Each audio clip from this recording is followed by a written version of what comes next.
Hi everyone, welcome to Medical Microbiology.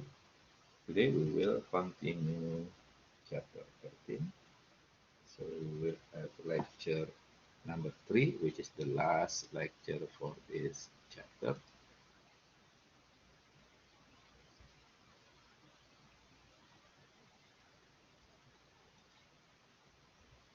We will discuss about the pattern of infection and epidemiology.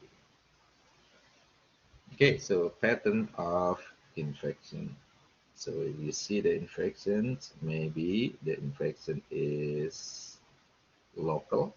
It's called the localized infection, just in specific area of the body, okay? And then causing the infections only on that specific area or organs. The second pattern of infection is called the systemic. This is when the pathogenic organism is actually spread from one area to another area, usually using the cardiovascular system, the blood circulation. So when the pathogenic flora enter into the bloodstream, then they can cause what we call the systemic infection. The next one is called the focal infection. This is the transfer of one infection in one area, in one local infection, okay, and then going to another local infection. Okay, so therefore it's called a focal infection. They might be carried by different way of transfer, not really through the blood circulation. Okay, like for example, when you have a skin infection, then you scratch that skin infection and you put it in the mouth or maybe in the genital area, and that infection transfer to the new local place. So this is what we call the focal infection. If the infection is mix of many disease or microbes, then that place is called has the mixed type of infection or polymicrobial infection. So poly means many, microbia means microbes. So the infection that is caused by multiple bacteria, many bacteria. Now, according to the sequence of occurrence, uh, then there will be primary infection and secondary infection. So primary infections mean the first local area or organ that has infection. The secondary infection is when after the primary infection, the infection go to another place and causing the secondary infection. Based on the intensity, okay, there may be acute infection, which is very rapid and usually short life effects. Like for example, flu, it is a very rapid infection, maybe only 7, 10 days, but it's break a lot of tissue and cell. Okay, so it's very rapid production, but it's very short life, right, between 7 to 10 days. The chronic infection, okay, this is the infection that progress for years, stay for years in a host cell. Example is TB, for example, tuberculosis. So take that disease stay in the tissue in the host cell for years. Okay, so again, this is just the figures of pattern of infection. Like for example, this is local infection or localized infection. This is systemic because it is carried by the blood circulation. This is a focal infection from one local to another local infection. This is type of mixed infection because this is caused by many bacteria. Right? This is secondary and primary infection. So primary infection, for example, maybe in the urethra, okay, urinary infection. It can go to another place, which is the vagina, for example, as a secondary infection. So this comes first, and then the second one follow. So this is the primary and secondary infection. Now, this is really important for us, right, about sign and symptom. So you make sure you know that sign is any, okay, evidence of infection or disease that can be observed, right, or measured. It can be observed and measured. Like for example, fever. So you can measure the fever. Like for example, you can use the thermometer if it is 0.104 degree, for example, then it is fever. So you can measure it. So normal body temperature is around 96 to 98, right? So when it is fever, it increases into more than that, maybe 100, 101, 102, and etc. So this is what we call the sign. Okay? So the evidence can be observed. Okay? The symptom of infection, this is very subjective evidence, which is we cannot measure it. It is only sensed by the patient. Okay? Example is headache or itch or pain, for example.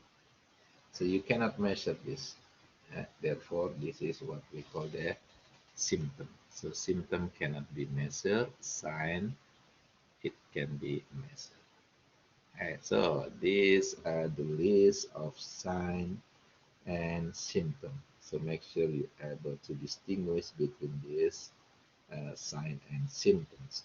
So fever, right? Of course, this is the sign because you can measure fever. Right? You can use thermometer, right? Thermometer to measure the fever. Chill, you cannot measure chill. Right? Septicemia is mean that you can take the blood sample and see under the microscope and see whether there is a bacteria or not in the blood. Yeah, septic means bacteria, emia is blood. So the presence of bacteria or the presence of microbes in the blood. So you can measure it, right? You can also measure the microbes in tissue fluid. You can observe the abnormal chest sound. Okay, so love that sound, either faster or slower. So you can measure it. This is sign. Skin eruption, you can see it. Okay, so this is a sign. You can measure it. You can observe it. This is sign. Leukocytosis mean, okay, the measurement of white blood cell. So this is white blood cell become reduce. Okay, so reduction of, sorry, this is increase. So cytosis means increase. So the increase of white blood cell. Leukopenia is actually decrease number of white blood cell. And again, you can measure it. You can take a sample, blood sample, and measure it. Swollen lymph nodes, of course, you can see the swelling. Abscesses, you can see the skin abscesses, for example. Tachycardia, this is increased heart rate. You can measure it. Okay? You can measure the antibodies in the serum. Okay, so these are the signs. So anything that can be observed, uh, observed or measured, this is the sign. symptom, so you have to ask. You have to ask the patient because only patient know if they have this condition or not, like chill, pain, irritation. You cannot really measure them. Nausea, fatigue, malaise, chest tightness, itchy, headache, weakness, abdominal cramp, anorexia, which is lack of appetite, and sore throat. You cannot really measure them. So if something that you cannot measure, then it considered as a symptom. Okay? So physical sore, this is a sore throat is when the sore, the feeling of sore, we cannot really measure it, but you can measure the maybe the redness. Okay? So when we talk about the uh, throat infection, for example, strep throat, then you can measure it by looking to the throat. If it is redness, etc., that's a sign. But the feeling, the sore, that's the symptom.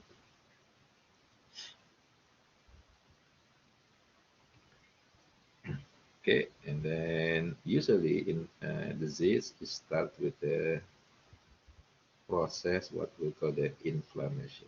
So the inflammation, and it can be sign and symptom. So the sign, if it is sign, again, this is the thing that we can measure. The sign of inflammations are edema, so the swelling. So you can see the swelling on the tissue. Yeah, that's a sign. Granulomas and abscesses, again, you can observe this. Okay, and then lymphadenitis, yeah, again, the swollen lymph node. We can also see or observe this sign. So this is considered as sign. Another sign of infection, we can take the blood samples and then calculate or measure the white blood cell. If it is increased, it's called the leukocytosis. Eh? If it is decreased, it's called leukopenia. We can also check whether there is a microorganisms in the blood or not. And that process is called the septicemia, or that sign is called the septicemia. If it is bacteria, then it is called the bacteremia, bacteria in the blood. If it is virus, then it's called the viremia, which is virus in the blood.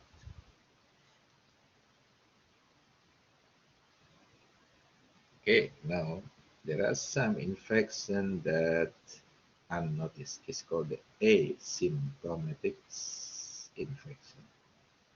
Okay, so when it is called in asymptomatic, it is actually include the sign also, no symptom and no sign. Okay, like for example, during the incubation period, mostly the person that have the microorganism will not notice because there is what? There is no sign and symptom. Then it is what we call the asymptomatic infection. Okay. Now the portal of exit is very similar with the portal of entry. Okay? Like for example, if they enter to the respiratory tract, they will also exit to the respiratory tract. Like for example, through the respiration, maybe breathing, coughing, sneezing. That's the exit. Okay?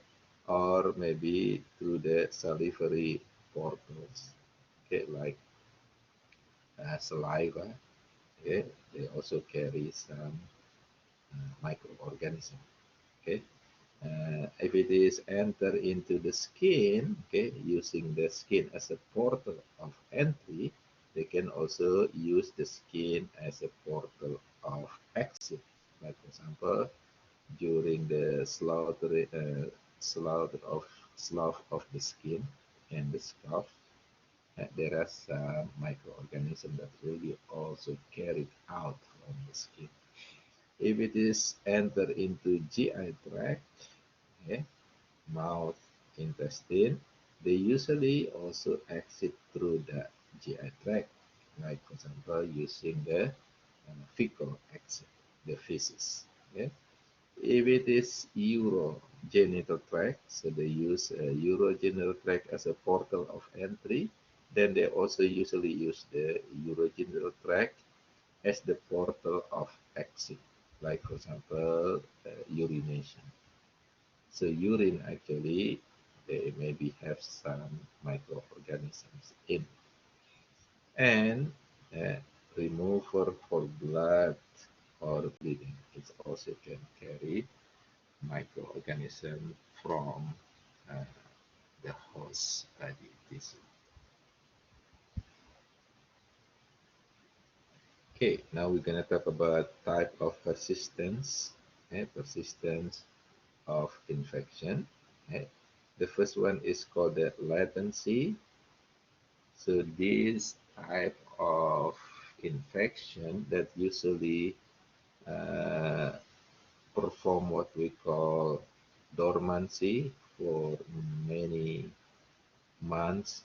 Okay, okay. So like for example, herpes virus, they do dormancy for many months, and then at a certain time they can cause the disease, and this is when what we call the outbreak time.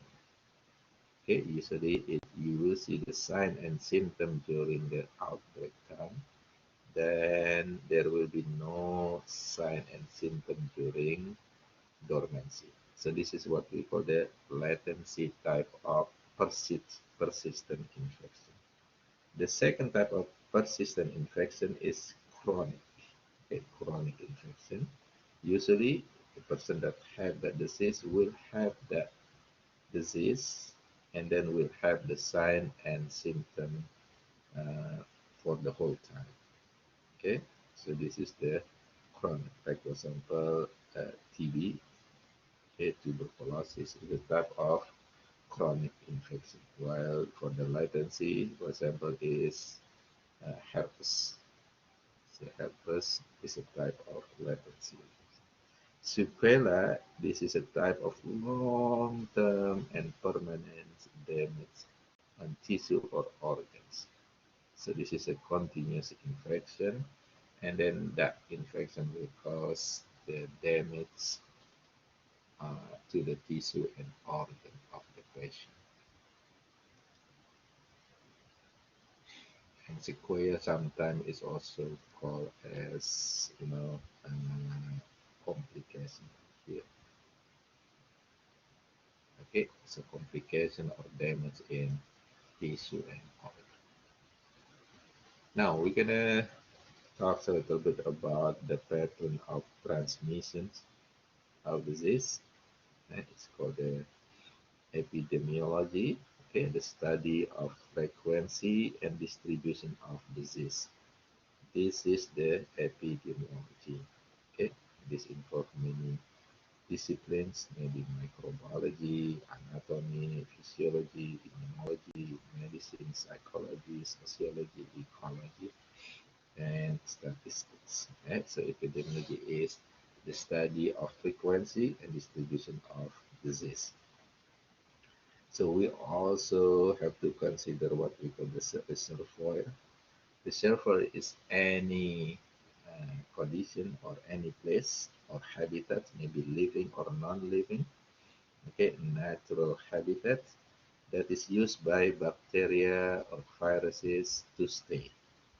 So it could be human, animals, soil, water, land, that can be the reservoir. So any habitats that used by the microbes to stay or to reproduce maybe and then transfer to other people. The source is a specific condition or individual or object from which the infection actually acquired. Okay, so maybe the source and the reservoir are the same. Like for example, strep throat, the reservoir is only human, and that this human that have the strep throat, okay, which is Streptococcus pyogenes, can transfer to other human. So in this case, this human is become reservoir and source at the same time.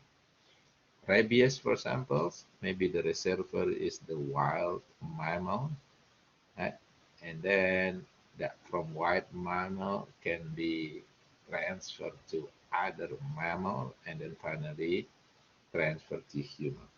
Okay, the reservoir will be the wild animal, and the source will be the animals that has the uh, rabies virus in it.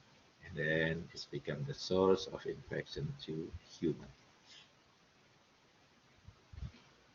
Okay, now carrier. So when we talk about carrier, this is individual. So this is human. Okay, so carrier is human. So humans that carry the disease or shelter the disease and then transfer to others. There are several types of carrier. The first one is called the asymptomatic carrier, which is humans, okay, that has the disease, but he does not have the sign of symptom of the disease. However, he able to transfer to others. Okay, transfer to others human. Okay, passive carrier.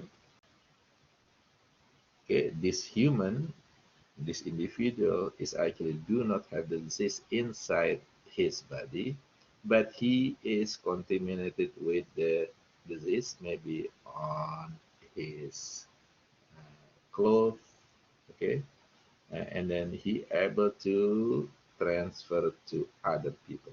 So mostly in the hospital, for example, nurse they might transfer the disease from one patient to another patient, and the nurse itself actually do not have that disease in him.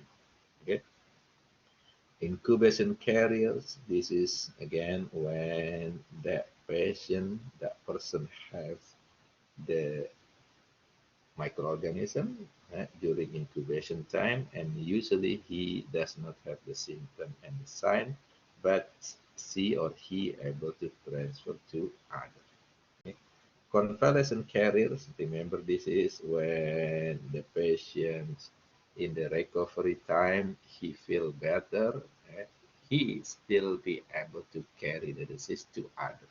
So therefore it's called the convalescent carrier. The last one is the chronic carrier. Of course, we know this person actually had the disease. We see the sign and symptom of the disease, like TB, for example, and he able to transfer to other people. So this is the carrier. Okay, like for example, this is asymptomatic carrier, the one that carry the microorganism, but he doesn't have any sign and symptom. So she still be able to transfer to others. During the incubation time, so this is incubation carrier, eh, mostly he doesn't have the sign and symptom, but still be able to transfer to others.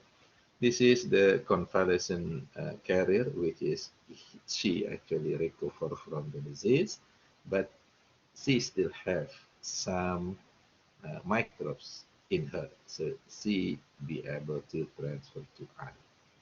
This one is chronic, so she has the disease with her. We know that she has the disease because there is sign and symptom on her, and she able to transfer to others. This is passive carrier over here, okay, which is the nurse, okay. So she come from one patient eh, to another patient over here. The nurse itself do not have the disease, but he able to carry the disease from one patient to another patient. So this is what we call the passive carrier. Okay, if it is animals, Then the carrier is called as a factor. So factor is used, the terminology used for animal, which is animal that carry the disease to human. There are two types. The first one is biological factors, like mosquito, for example. So most of the mosquitoes are biological factor. It means that the disease actually inside, okay, inside the mosquito is part of the mosquito life cycle. So the disease goes to the inside body or of the mosquito. And then, for example, mosquito bite to patient, he will take that pathogenic viruses or maybe bacteria into their body, and then when these mosquitoes bite other people, then it can transfer the disease to others. So this is what we call the biological factor. Mechanical factor, okay? So this is animal that carry the disease, but the pathogens, the microbes actually do not enter into their body. For example, is flies. Okay, so flies usually carry the disease outside their body, like for example, maybe on their wings or maybe on their legs, and then it can transfer the disease from one place to another place. Zoonosis, this is a special term for infection that only transfer from animal to human, like for example, bird flu. This is example of zoonosis. Transfer only from animal to human. It is not from human to human. Another example is rabies. Okay, so rabies is only transferred from animal to human, not human to human.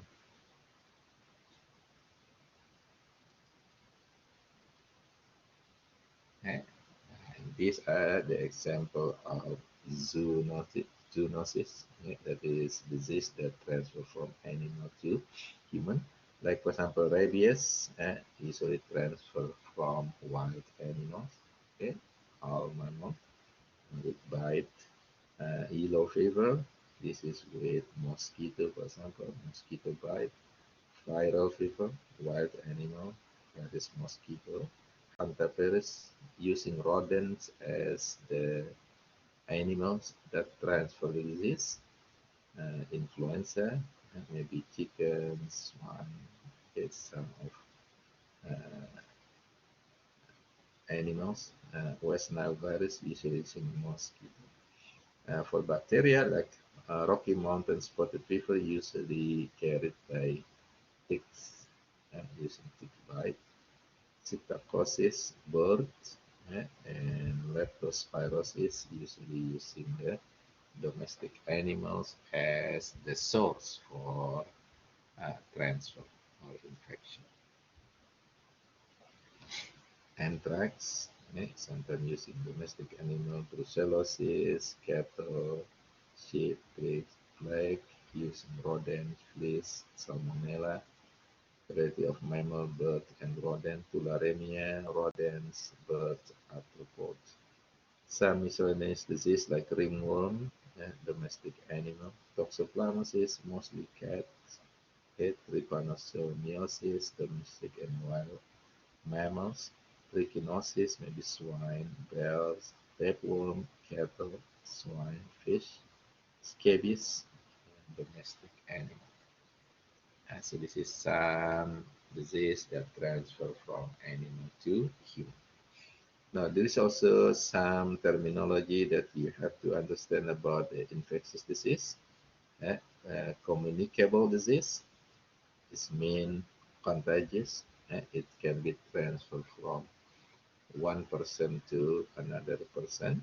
Okay, if the IB is very small, then it's become more contagious, like measles, for example.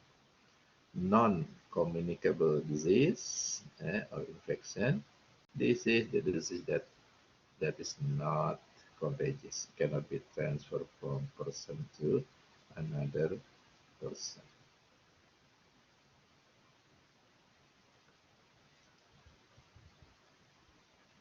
Okay, pattern of transmissions.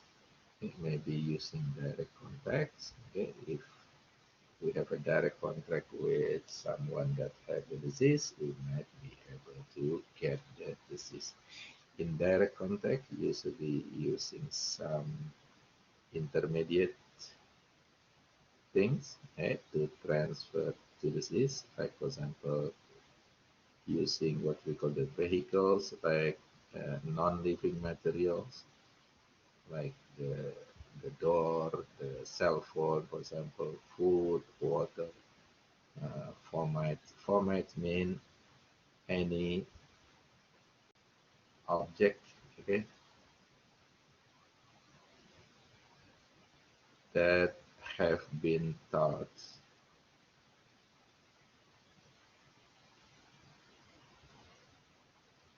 by uh, patients, people with the disease. Okay, so this is what we call the format. Okay, like for example, doorknobs, cell phone, okay, or maybe keyboard. If it has been taught by someone that carry the disease, that object is called as formites. Okay, another uh, intermediate may be through the airborne.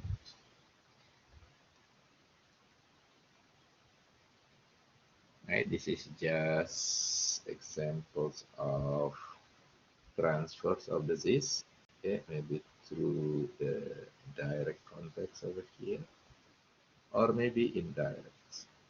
Okay, so direct contact mean the contacts with the patient that have the disease. The indirect contact may be through the intermediate object like doorknob, for example, food, okay, air, or maybe some things that is produced by the animals that carry the disease. Okay, now we're gonna discuss a little bit about the epidemiology. Okay, so they usually perform surveillance, they report the incidents, the frequency, and some of patterns of the disease in some area. Okay? And in United States, uh, it has what we call the CDC, which is the Center of Disease Control and Prevention. And it is the headquarters is located in Atlanta, Georgia. So this is the place where they report. They take a sample, they do surveillance, and then they give the information about the disease, especially the infectious disease that spread in the United States. Okay, so in order to understand the epidemiology, you have to know some terminology, like for example, prevalence. Prevalent is total number of existing case. The case that already exists, okay, and then spread maybe on other area. So this is what we call the prevalence. If it is a new case, okay, new case like COVID-19, for example, that things or that term is called as an incidence. So incidence only measure the new case in some area. It's not the existing case. That's what we call the incident. If the disease, the infection cause death in the population, that condition is called the mortality rate. How many deaths happening from the infection in certain area. That's what we call the mortality. If the infection causing illness, okay, illness or sickness in a population, then it is called as morbidity rate. Okay, so morbidity mean illness or sickness, while mortality mean death in population. And this is just a graph of influenza reported from 1990 to 2014. So this is based on the ages of the patient that contracted the flu. The flu from 1990 to 2014 is spread by the whole year. Okay, so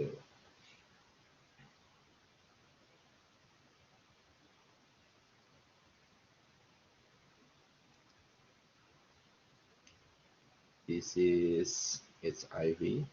Okay, the spread of HIV in the United States by based on the states. Okay, like for example, California, it's about 15.2, Texas 19.8,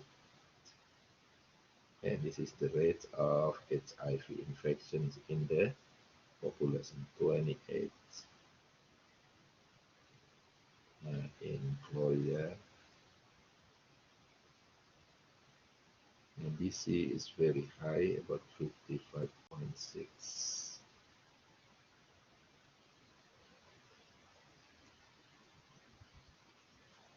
Okay, now the patterns. So the terminology for pattern of infection. If it is local, it's called the endemic.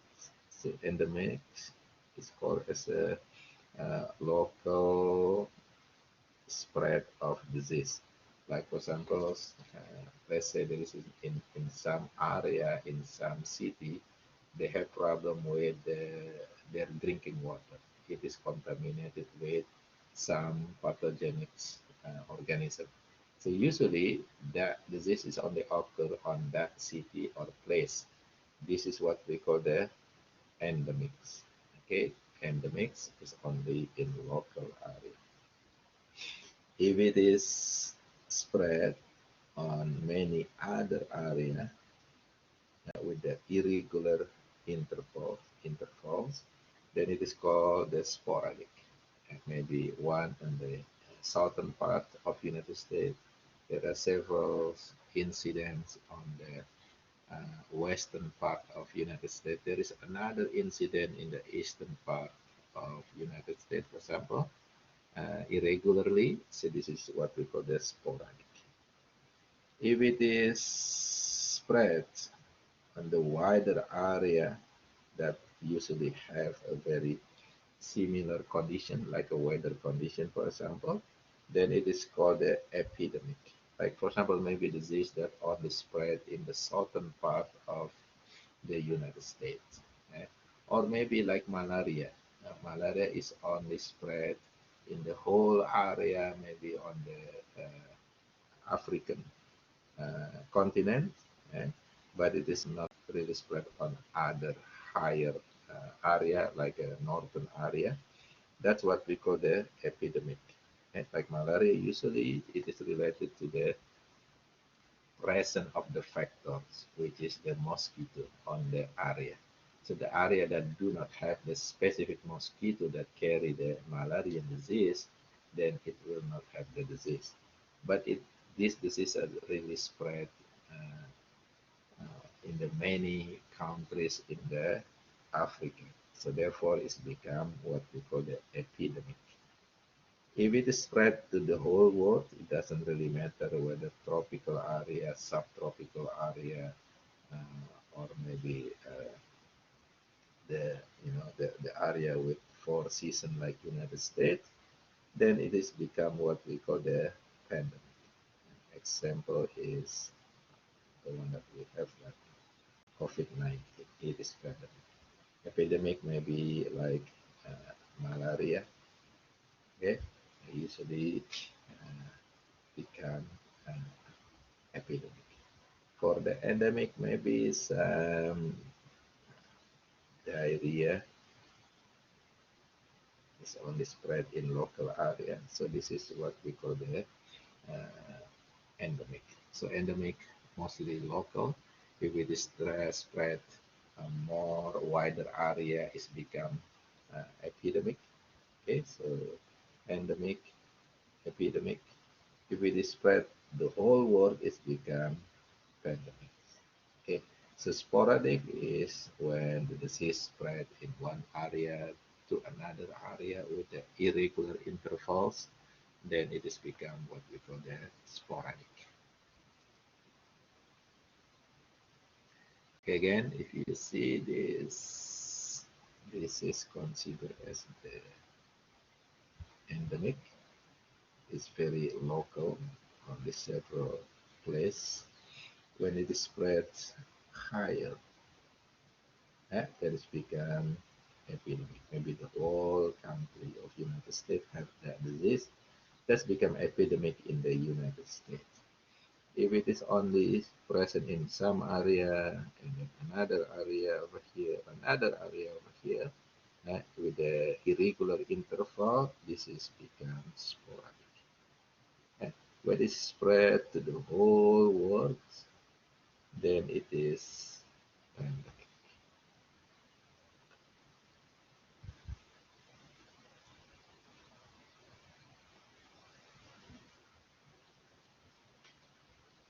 Yes, the outbreaks, it is considered as a small scale of epidemic in a more limited area. This is based on the point source of epidemic infection, maybe from one single source. The common source of epidemics is actually coming from the same source, and then the epidemic increase over time. It's called the propagated epidemics. Maybe we can see the picture later. Okay. So another term that you have to know is nosocomial infection, which is the infection that is uh, gained when someone stay in the hospital. So the disease that is actually get when someone stay in the hospital is called the nosocomial infection. So this is healthcare associated infection. Good. So this nosocomial disease, they usually can be get from maybe from the surgical procedures, from the equipment that may be contaminated, from the personnel, okay, like nurse and doctors. They also transfer maybe the disease, exposure to drug-resistant microorganism, or maybe the visitors. It's someone that come to the hospital to visit patient. They might also carry the disease to patients in the hospital. Okay, so this is what we call the nosocomial disease. The common nosocomial disease usually come from the surgicals. Okay, this is number one nosocomial disease, mostly coming from this uh, action or condition.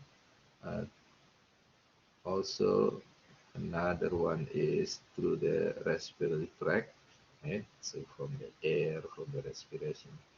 GI tracts, maybe also skin, eh, urinary tract, and blood. So this is the source of infection for nosocomial disease. Uh, the bacteria that usually causing this nosocomial disease like gram-negative bacteria like E. coli, Klebsiella, Pseudomonas, gram-positive bacteria like Staphylococcus and Streptococcus bacteria, maybe fungi like yeast, uh, through pathogens like TB. So someone that have TB can be transferred to another patient. Salmonella, hepatitis B, influenza virus.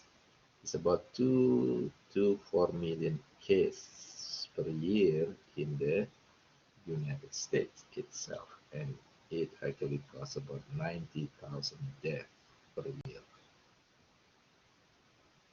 Okay, so these are the nosocomial disease, the disease that is got during hospital stay. Again, if we see this diagram, mostly surgical area and also respiratory tract. This is a kind of number one source of nosocomial disease. The next one will be GI tract, like diarrhea. Next one will be from skin, eh? Urinary tract, and blood. Okay, so again, respiratory tract and surgical incisions is considered as number one source for the nosocomial disease. Okay, so remember when the lister, uh, uh, you know, give the idea of doing the preventions, so the sterilizing the hospitals, okay, using the antiseptic technique. Okay, so Joseph Lister is the one that introduced the septic technique in hospital setting. So this is some of the precautions that has to be done in the hospital.